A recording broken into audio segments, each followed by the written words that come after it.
Hi, hello, welcome to Math Guru's channel. In this video, I am going to explain exercise 3.1. Next question, sixth one. Previous video, we have completed fifth question.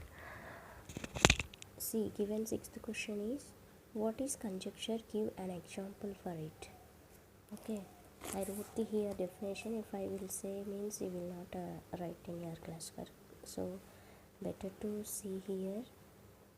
Conjecture, mathematical statements which are neither proved nor disproved are called conjectures. Mathematical statements which are neither proved nor disproved are called conjectures.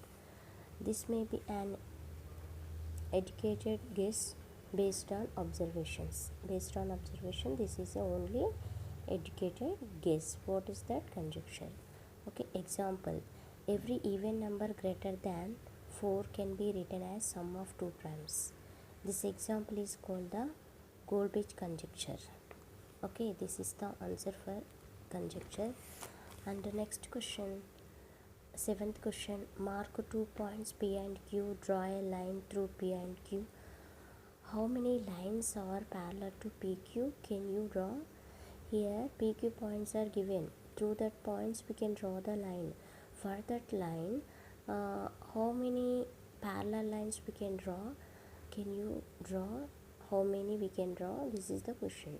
How many ones can you see here? How to take PQ points and how to join PQ points. Okay, for this PQ line, how many parallel lines we can draw? See, like this, and still we can draw that line up to here, up to so many lines we can draw like that. Here also like this. These all are parallel to line PQ. Still we can draw. How many like this we can draw?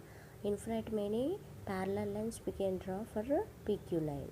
Okay, infinite many lines parallel to PQ we can draw. Okay, next, eighth question. In the adjacent figure, a line N falls on lines L and M such that the sum of the interior angles 1 and 2 is less than 180 degrees. Then what can you say about lines L and M? Okay, if the line L is falls on the line L and M. Okay, now these angles, angle 1 and angle 2 are less than 180 degrees.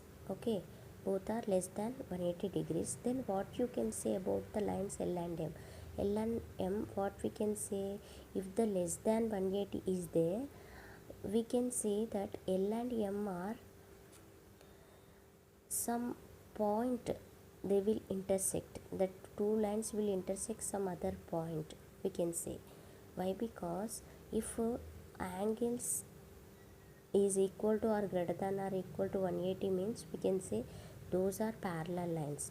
Those are parallel lines which L and M. See here I wrote, once you can see means you can understand.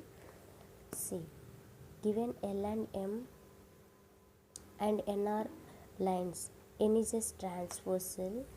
This is a N transversal. L and M are lines. Okay. Now angle 1 and angle 2 are less than 90 means the sum should be less than 180. Sum is less than 180 only.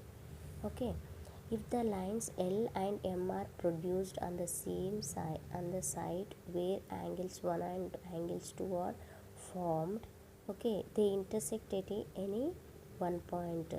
Okay, if the sum should be less than 180 degrees, these lines, it will go like this and like this and some other point that lines will intersect, meet at one point. Okay, if it should be 180 degrees or more than 180 it should be equal to 180 degrees, this angles, then the lines will be parallel. The lines will be parallel. The distance between two lines, it is same. Okay, up to infinite. So we can call those are parallel lines L and M. But in this case we are saying less than 180. Some angle sum is less than 180. So these lines will intersect some other point. Okay, this is the eighth solution. Next question, ninth one.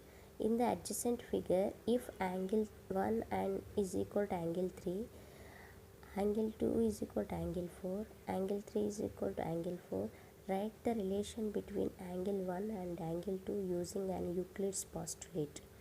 Okay, angle 3, angle 4 both are equal. Angle 1 and angle 1 is equal to angle 3, angle 2 is equal to angle 4. Okay, by Euclid's postulate I have to write the relation. See, ninth question, this is the given information. Okay, this is the given figure. By using Euclid's postulate, both angle 1 and angle 2 are equal. Yes, this both angle 1 angle 2 are equal to angle 4. Okay, by Euclid's axiom, this is the statement, things which are equal to the same things are equal to one another. Okay, by using Euclid's axiom, this is the Euclid axiom. What is that? Things which are equal to the same things are equal to one another. Okay, if these two are equal to this one, these two are also equal to one another. Okay, this is the ninth solution. Okay, next 10th one. In the adjacent figure, we have bx is equal to 1 by 2 into ab, by is equal to 1 by 2 into bc, and ab is equal to bc. Show that bx is equal to by. Very simple. Here bx is equal to by given, no? Here we can take, already condition is given, ab is equal to bc. Now from this expression you can take the transpose. So ab is equal to what you will get? Bx. Okay, now in this expression bc is equal to what you will get? Bx into 2 you will get, and here by into 2 you will get. Okay, ab bc value you know, no? Now ab value, here ab value you can substitute, that is 2 into bx, bc value 2 into by. Okay, now you can cancel 2 and you will get bx is equal to by. Okay, got it now? Bx is equal to by. Very simple. Okay, with this question, this 3.1 exercise full completed. Next video I am going to explain next chapter. I hope you understood. Thank you.